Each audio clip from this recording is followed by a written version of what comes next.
Viewers, fans, and subscribers, it is now time to subscribe, click the bell, turn on all notifications, and remember to hype up this video below. And it's so important to this channel's future to become a channel member today. Pull up a chair. We have a lot to talk about today in this very video. And honestly, some of it is tough to get through. And if you've been on social media today, you know the hot breaking news that has went over CM Punk and the entire WWE family. Today, Tuesday, December the 2nd, the wrestling world got hit with a very big gut punch.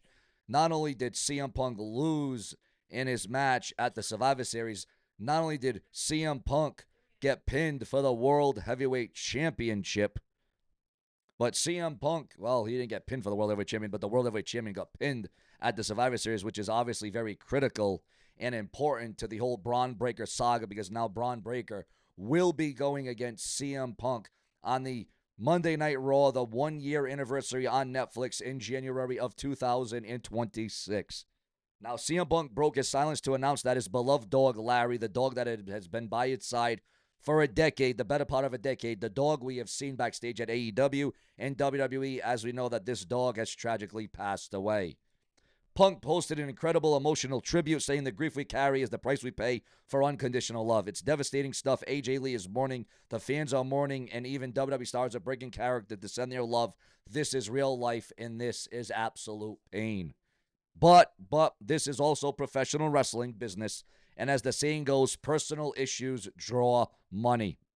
Now, we are hearing massive rumors and rumblings about how the WWE could plan to handle this passing, this death on Monday Night Raw on Netflix. And folks, if what I'm hearing is true, we are about to witness, in my mind, one of the most uncomfortable, one of the most controversial, and downright shocking angles of the modern era, especially during the era of Triple H. Now, would the WWE go this far? Would the WWE press the issue? Now, this wouldn't be the first time that a dog, that an animal, has been involved in WWE angles, in WWE storylines. There have been animals, most importantly, there have been dogs involved in WWE angles before. Now, this just goes to show you how long I've been watching wrestling. The British Bulldog used to bring his dog down to the ring with him. Remember the British Bulldogs? Davey Boy Smith, the Dynamite Kid. There's been angles between Al Snow and the Big Boss Man where Pepper, remember Pepper from the Attitude Era? Al Snow and Pepper. Yeah, well, we all know what happened there. We really can't dive into that one because that was a little gruesome. We have seen other angles and other stories where dogs were involved in WWE TV, and now we are having yet another one. But we all know how close. We all know how much this means to CM Punk, the dog, the animal. But ladies and gentlemen, you want to talk about nuclear heat. You want to talk about setting a precedent. You want to talk about getting in the mind, getting in the head of the best in the world, CM Punk. This very well could do it, because we're going to dive deep into this angle, into this storyline, ladies and gentlemen. Punk, again, posted an incredibly emotional tribute. And we are hearing, again, massive rumblings about how the WWE may turn this into an angle. They may turn this into a storyline. Now, remember, the death is real. The death is legitimate. The death is absolutely authentic. But what the WWE may follow this up with, some say it may be sick, sinister, and satanic. Now, we all know that CM Punk is the current reigning defending WWE World's Heavyweight Champion. We also know that he has a massive target on his back. He just lost that War Games Survivor Series this past Saturday because of a mystery attacker, because of a man in a mask, because of a man filled up with all black around him.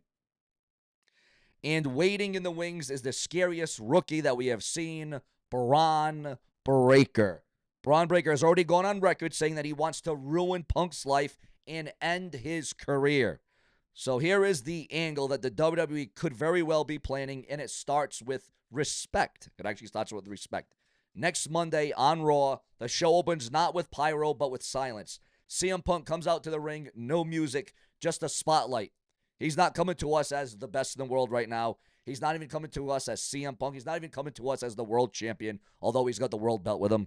He's just Phil Brooks, a grieving father over the dead dog. He holds a microphone, his voice cracking. He thanks the fans for their support, their loyalty, and of course, we all know the kind of merchandise that Larry the dog, that CM Punk's dog, brought in. He brought in a lot of money for CM Punk and his family.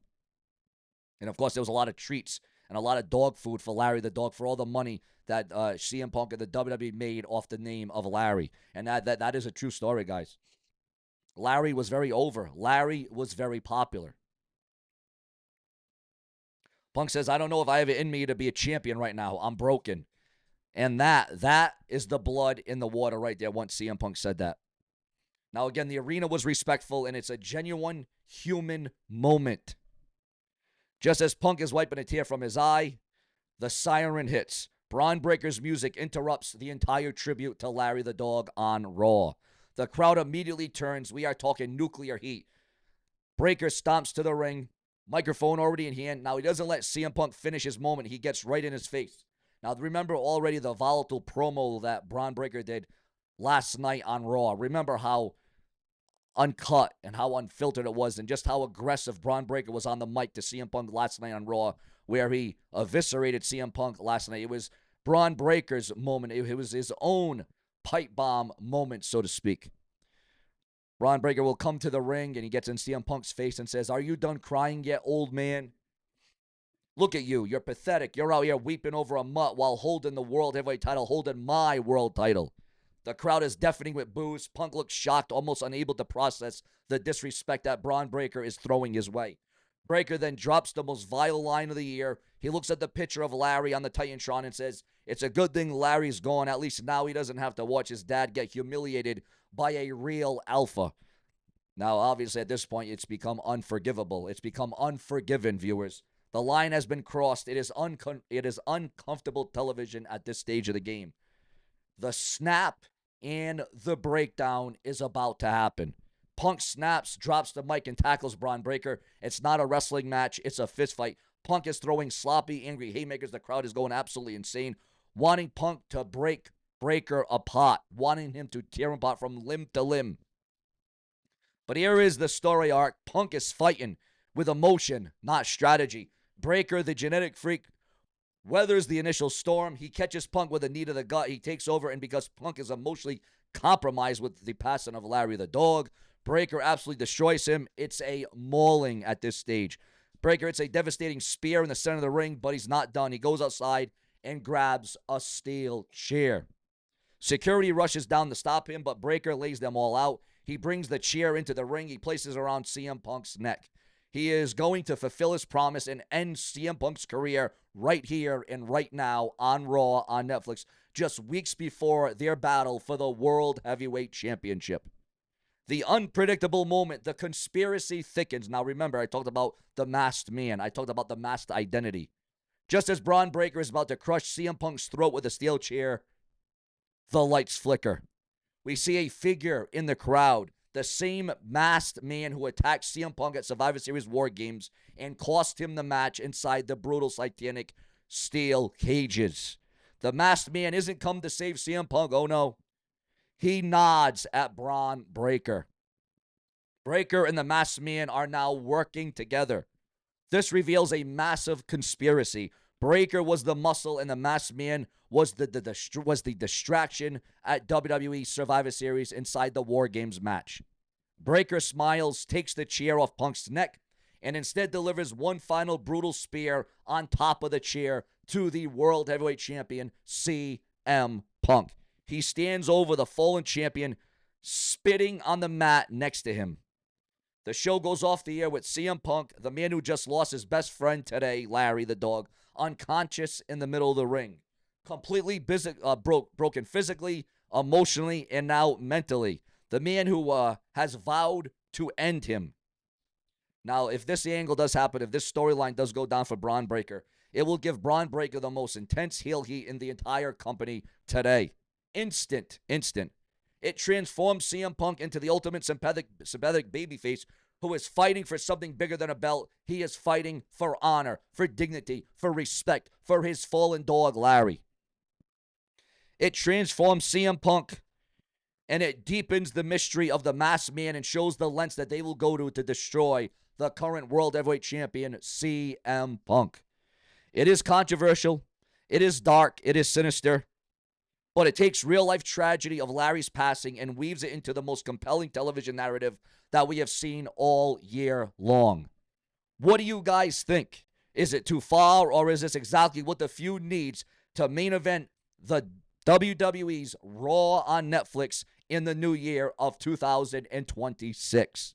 Let me know in the comment section down below your thoughts, your comments, your opinions, because we always dig it and we go down low for all of the viewers, the fans, and the subscribers to give you the most in-depth. Remember to become a channel member today. Remember to click the bell, turn on all notifications next to that subscribe button. It's so crucial. It's so vital to this channel's success and to the future of this channel and to the progression of this channel. But we are not done, guys. We go deeper and we dig more exclusive. Breaking news on LA Knight's future and the World Heavyweight Championship, the one title that LA Knight wants to win, but will he ever win it? Well, according to the dirt sheets, the websites, and the newsletters at this time and at this hour, why LA Knight, despite him being in the finals to face Gunther to decide who will face John Cena in his retirement match, why LA Knight may never be world champion in WWE. During a recent self-made session, the topic turned to LA Knight's ongoing struggles to reach the top despite red-hot momentum and the fans being absolutely behind him. Very popular, very over is LA Knight, but why doesn't the WWE go all the way with him? When asked why LA Knight still hasn't been given a real world title shot, Self-Made Pro didn't sugarcoat it. They don't like him like that. The WWE, yeah, they don't like him like that. He pointed to Knight's massive crowd reactions and strong merchandise sales, yet still no serious title run. You see a wrestler getting huge pops, moving tons of merchandise, and your question, and this is why, and this is any company, right? Your question becomes, why are they even going to get the belt? When are they going to get the belt? Why haven't they given him the ball? It's been years. They've been hot. So what's going on? And the answer, according to Self-Made Pro, comes down to a simple refusal at the top. The answer is always that the booker just doesn't want to give them the ball. They don't care to give them the ball. They will never do it unless they are forced to. Looking ahead, the outlook isn't great for Knight's WrestleMania season either. While there's something lined up for CM Punk, don't expect it to come with any championship gold. Look, he's going to do some stuff with Punk, but he's obviously not going to win any of those. I mean, he's not going to win the title from Punk, and then he'll get scraps for WrestleMania. So it is what it is for LA Knight. If you look back at 2023, a lot of people wanted to count my demise for a long time. They wanted to say, oh, this guy's going to be a flash in the pan. Oh, this guy's going to be the flavor of the month. Well, here we go. 2-3 years long, still running. Nothing has changed. LA Knight is still selling merch, still getting monster crowd reaction, and is still in the limelight. But if the booking doesn't change soon, LA Knight might never get the championship run that fans have been begging for and demanding for. Now, it happened with Daniel Bryan. It happened with Jey Uso. Is it going to ultimately end up happening for LA Knight? Will the WWE make it right? Will the WWE be defiant? Will the WWE do the right thing for the WWE fans? Do you want to see LA Knight become the World Heavyweight Champion? Should LA Knight main event and headline a PLE? Should he constantly be in the main event? The proof, viewers, is in the pudding. The proof is right before your very eyes. You got to realize it, and you damnly well got to recognize it. And by God, if the WWE doesn't do this, well, then they have missed on a hell of an opportunity. Because you got a man that is red hot, a man that has come walking that line, a man that is determined, a man that wants to succeed, but the WWE, for one reason or another, doesn't want to give that huge push. Now, there's no doubt that LA Knight still has a lot of momentum, and he has a lot to gain. But if anybody, and again, I said this earlier in the week about the last time is now tournament. I said it myself. I put it out there. I said LA Knight definitely, you know what? No, your view is the only view that matters. Your view is the only view that matters on this very website. What do you think, viewers? What do you think? Will LA Knight be the one to face John Cena in a retirement match? And again, Gunther has already earned his gold. He's already been in the main event. Gunther has already been pushed. It wouldn't make sense. It would not make sense, and it would not be right if Gunther gets the win, if he gets the victory. Now, sure, on paper, on paper, Gunther versus John Cena looks like a hell of a match, and it would be. Make no mistake about it. But for a last match, to give a push, to give that rub, LA Knight absolutely needs it and deserves it. He has earned his stripes at the end of the day. Also, Chris Jericho confirms he will wrestle in 2026 amid rumors of his return to WWE. That is the latest update on Y2J Chris Jericho. So we may see Chris Jericho one last time, or maybe a couple of more times in AEW before he makes the transition back to World Wrestling Entertainment. Your thoughts, your comments, and your opinions on all of that. Because this is what we do, guys. This is exactly what we do. We bring you in. We bring you to the forefront. Plenty more to come. Click that subscribe button. I'm working on yet another massive story. Remember to take this channel, share it all over Facebook, Twitter, X, TikTok. Tell everyone you know that the Brash one is here. The unapologetic Seanzviewent with plenty more to come.